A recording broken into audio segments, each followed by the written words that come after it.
Madam, ನೇರವಾಗಿ ಪ್ರಶ್ನೆಗೆ ಬರೋದಾದ್ರೆ ಯಾಕೆ ಇತ್ತೀಚಿನ ದಿನಗಳಲ್ಲಿ ಯುವಕರಲ್ಲಿ ಹೆಚ್ಚಾಗಿ ಹೃದಯಾಘಾತ ಸಂಭವಿಸ್ತಾ ಇದೆ ಅಂತ? ನೀವು ಕೇಳಿರೋ ಪ್ರಶ್ನೆಗೆ ಆಗಲೇ ಉತ್ತರ ಕೊಟ್ಟೇ ಬಿಟ್ಟಿದ್ದೀರಿ. ಯಾಕಂದರೆ ಇತ್ತೀಚಿನ ದಿನದಲ್ಲಿ ಯುವಕರಲ್ಲಿ ಚಟಗಳು ಹೆಚ್ಚಾಗ್ತಾ ಇದೆ. ಆಮೇಲೆ ಜೀವನ ಶೈಲಿ ಪೂರ್ತಿ ಬದಲಾಗ್ಬಿಟ್ಟಿದೆ. ಅವರ ತಂದೆ ಅಜ್ಜ ಇದ್ದ ಹಾಗೆ ಅವರು ಬದುಕ್ತಾ ಇಲ್ಲ, ಐಷಾರಾಮಿ ಜೀವನ ನಡೆಸ್ತಾ ಇದ್ದಾರೆ. ಆಮೇಲೆ ಎಲ್ಲ ದುರಭ್ಯಾಸಗಳಿಗೆ ತುತ್ತಾಗ್ತಾ ಇದ್ದಾರೆ. ಇದರ ಜೊತೆಗೆ ಒಳಗಡೆಗೆ ಹೃದಯದ ಕಾಯಿಲೆಗಳು ಕೂಡ ಇರ್ಬೋದು.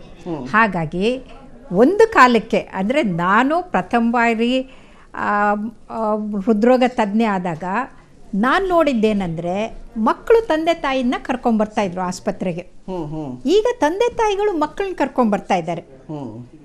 ಅದಕ್ಕಿಂತ ದುರಂತ ಅಂದರೆ ಆಸ್ಪತ್ರೆಗೆ ತಲುಪ್ತಾನೇ ಇಲ್ಲ, ಎಲ್ಲಂದ್ರೆ ಅಲ್ಲಿ ಕುಸಿದು ಬೀಳ್ತಾ ಇದ್ದಾರೆ. ನೀವು ಹೇಳಿದಾಗೆ ಅಲ್ಲಲ್ಲೇ ಕುಸಿದು ಬೀಳ್ತಾ ಇದ್ದಾರೆ. ಇದಕ್ಕೆ ಪ್ರಮುಖವಾಗಿ 3 ಕಾರಣಗಳು. ಒಂದು, ಹೃದಯದ ಬಡಿತ ಒಂದು ನಿಮಿಷಕ್ಕೆ 80 ಸಲ ಇರಬೇಕು. ಅದು ಬಡಿತ ತುಂಬ ಕಡಿಮೆ ಆಗಿ ಹೋಗ್ಬಿಟ್ರೆ, ಅಥವಾ ಹೃದಯದ ಮಿಡಿತ ನಿಂತೇ ಹೋಗ್ಬಿಟ್ರೆ, ಅಥವಾ ಹೃದಯದ ಮಿಡಿತ 200-300 ಆಗಿ ಪಟ ಪಟ ಪಟ ಪಟ ಅಂತಂದು ವೆಂಟ್ರಿಕ್ಯುಲರ್ ಫಿಬ್ರಿಲೇಷನ್ ಆದರೆ ಅಲ್ಲೇ ಆ ವ್ಯಕ್ತಿ ಕುಸಿದು ಬೀಳ್ತಾನೆ. ಇದಕ್ಕೆ ಕಾರ್ಡಿಯಾಕ್ ಅರೆಸ್ಟ್ ಅಂತೀವಿ. ಅಂದರೆ ಹೃದಯದ ಮಿಡಿತ ನಿಂತು ಹೋಗೋದಕ್ಕೆ ಕಾರ್ಡಿಯಾಕ್ ಅರೆಸ್ಟ್ ಅಂತೀವಿ. ಅದು ಒಂದು ಕಾರಣ. ಎರಡನೇದು ಹೃದಯಾಘಾತ. ಅಂದರೆ ಇಡೀ ಶರೀರಕ್ಕೆ ಹೃದಯ ರಕ್ತ ಸರಬರಾಜು ಮಾಡುತ್ತೆ. ಅದಕ್ಕೆ ಸರಬರಾಜು ಮಾಡುವ ಕಿರೀಟ ಧಮನಿ, ಅದಕ್ಕೆ ಕೊರೊನರಿ ಆರ್ಟರೀಸ್ ಅಂತೀವಿ. ಅದರಲ್ಲಿ ಬ್ಲಾಕ್ ಇದ್ದರೆ ಅವ್ರಿಗೆ ಹಾರ್ಟ್ ಅಟ್ಯಾಕ್ ಆಗುತ್ತೆ.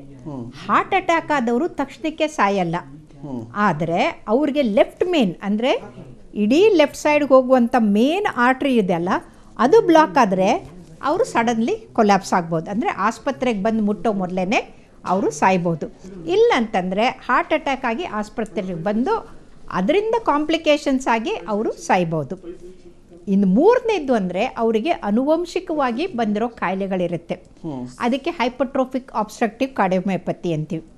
ಹೃದಯದ ಮಾಂಸಖಂಡನೆ ದಪ್ಪಗಾಗಿ ಹೋಗ್ಬಿಟ್ಟಿರುತ್ತೆ, ಅದು ಮಧ್ಯದ ಗೋಡೆ. ಅದು ಎಷ್ಟು ದಪ್ಪಗಾಗಿರುತ್ತೆ ಅಂದರೆ ರಕ್ತ ಮುಂದೆ ಹರಿಯೋಕ್ಕೆ ಆಗಲ್ಲ.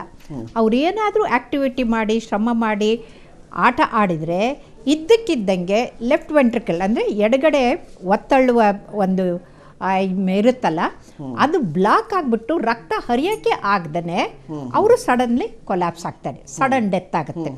ಸೊ ಈ 3 ಕಾರಣಗಳಿಂದನೂ ಕೂಡ ಇದು ಆಗೋದು ಸಾಧ್ಯ.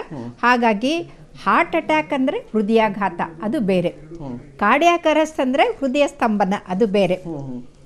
ಹೈಪರ್ಟ್ರೋಫಿಕ್ ಆಬ್ಸ್ಟ್ರಕ್ಟಿವ್ ಕಾರ್ಡಿಯೋಮಯೋಪತಿಯಾಗಿ ಬ್ಲಡ್ ಸರಬರಾಜು ಆಗದೆ BP ಡ್ರಾಪ್ ಆಗಿಬಿಟ್ಟು ಹೈಪರ್ ಟೆನ್ಷನ್ ಆಗಿ ಕೊಲ್ಯಾಪ್ಸ್ ಆಗೋದು, ಅದು ಬೇರೆ ಥರ.